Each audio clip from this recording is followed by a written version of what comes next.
Salam sejahtera, anda bersama saya Hafiz Rosli dalam Buletin Awal ini. Kita mulakan dengan perkembangan ini. Perhimpunan Agung UMNO PAU 2020 yang berlangsung selama 2 hari bermula hari ini. Perhimpunan bermula pada jam 8.35 pagi yang berlangsung di Dewan Merdeka, Pusat Dagangan Dunia Putra PWTC. Dan sebentar tadi Timbalan Presiden UMNO Datuk Seri Muhammad Hassan merasmikan Perhimpunan Agung Pergerakan Sayap Wanita, Pemuda dan Puteri UMNO pada Sabtu secara serentak.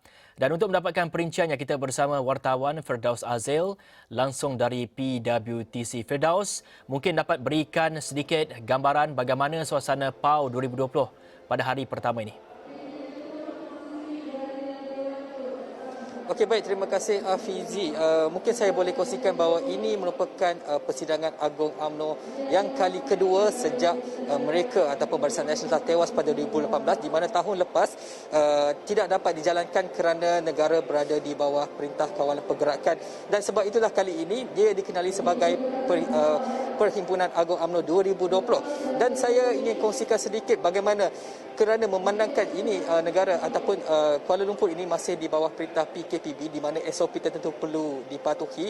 Apa yang boleh saya kongsikan ialah penjagaan SOP sangat ketat, terutamanya melibatkan pergerakan yang juga turut melibatkan pergerakan media, di mana di dalam bilik media kami perlu memakai pelitup muka sepanjang masa, kecuali kalau tengah makan ke apa kan. Tetapi kerana ada pemantauan bukan sahaja daripada skuad Sabil, iaitu skuad yang untuk menjaga UMNO kali ini, tetapi juga daripada penguatkuasa kesihatan juga kelihatan, dan juga beberapa anggota MKN, terutamanya daripada IPD Dawangi, yang mana mereka sentiasa memastikan bahawa kesemua mereka yang berada di dalam bangunan PWTC ini perlu mematuhi SOP sebagai usaha mengekang mengekang COVID-19.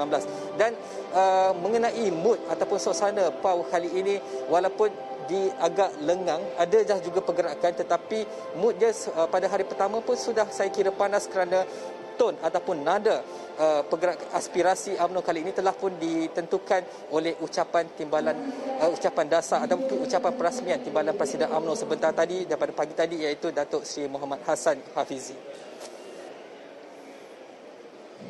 PAU 2020 ini, adakah ia akan menentukan dari segi hala tuju UMNO bagi mendepani PRU ke-15, terutama melihat kepada gabungan kerjasama bersama dengan parti lain, dan juga apakah intipati antara ucapan Timbalan Presiden UMNO Datuk Seri Muhammad Hassan sebentar tadi, Firdaus? Baik, seperti yang saya katakan tadi bahawa nada ataupun mood kali ini telah pun ditentukan oleh ucapan Tok Mat sebentar tadi, di mana ucapan itu saya kira kalau sebelum ini saya boleh kongsikan ialah biasanya UMNO akan mengingatkan mesej perjuangan mereka seperti no DAP, no PK dan sebagainya, tetapi kali ini ucapan Datuk Tok Mat lebih menjurus kepada satu lagi parti yang mana beliau sendiri perihalkan sebagai Parti Melayu Setahun Jagung, yang kita sudah pasti ia ditujukan kepada Parti Pribumi Bersatu Malaysia. Dan dalam ucapannya dia berkatakan bahawa UMNO tidak akan memperjudikan mana-mana kerusi yang telah mereka menangi sebelum ini kepada parti lain, khususnya untuk pilihan raya umum ke-15, yang mana beliau menegaskan bahawa kerusi UMNO adalah kerusi UMNO dahulu, kini dan selamanya. Ini merupakan mesej yang cukup jelas untuk kerana kita faham, fakta telah menunjukkan bagaimana sebilangan besar ahli-ahli parlimen UMNO kemudian telah berlompat ke Parti Pribumi Bersatu Malaysia, dan kini walaupun mereka di bawah lembayung Perikatan Nasional sama, tetapi itu adalah mesej cukup jelas. Saya nak membawa penonton untuk mendengar intipati sedikit daripada ucapan Tok Mat sebentar tadi. Silakan. Tidak akan memperjudikan mana-mana kerusi UMNO. Kerusi UMNO adalah kerusi UMNO. Dulu, kini dan selamanya kerusi UMNO. Ia bukan untuk kita lepaskan demi memberi talian hayat kepada mana-mana pihak. Jangan kita gadaikan kerusi kita. Kerusi kita, kita punya. Pok kau, pok aku. Ya? Jangan nak kacau-kacau kita. Ya? Jangan ada yang cuba untuk mengilas tangan UMNO. Kita tidak akan mengalah. Kita tidak akan melatah. UMNO tidak akan terpedaya lagi dengan retorik kepentingan ummah dan perpaduan Melayu yang dibuat-buat. Perpaduan ummah dan penyatuan Melayu mesti dipimpin sendiri oleh UMNO. Ia bukan umpan undi yang ditabur oleh pendusta politik yang bernaung dengan kuasa tanpa mandat dan tanpa kekuatan sebenar. Yang penting, saudara-saudara sekalian, dalam hasrat kita untuk memimpin semula Malaysia, UMNO tidak akan mendesak sesiapa untuk menyertai BN. Kita tak akan desak sesiapa. Sebaiknya, kita akan menggunakan pendekatan bekerja dengan BN. Agar satu keampuhan politik boleh dibentuk untuk mengurus negara selama 5 tahun mendatang dengan stabil dan subur.